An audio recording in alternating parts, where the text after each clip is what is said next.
JavaScript series check values blank. Inside the HTML, app.js is included. In app.js, let is blank function receive a value. Inside the function, return not value.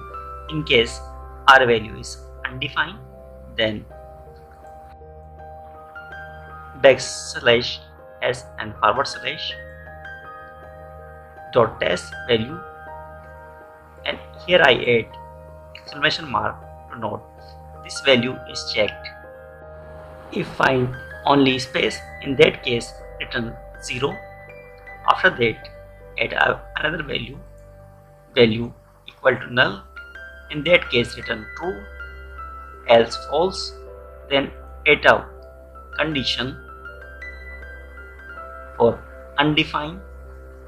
Here we pass undefined value inside the function. Null, empty, then blank space, number, strings, at the end true or false value.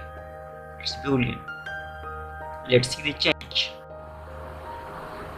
We can see here undefined true, null is true, it's mean it's considered blank, it's also considered blank, empty space also considered blank, blank space also considered is blank, numbers not considered blank, strings and true value or false value also not considered as a blank value. I hope you like this video. Until next video, goodbye.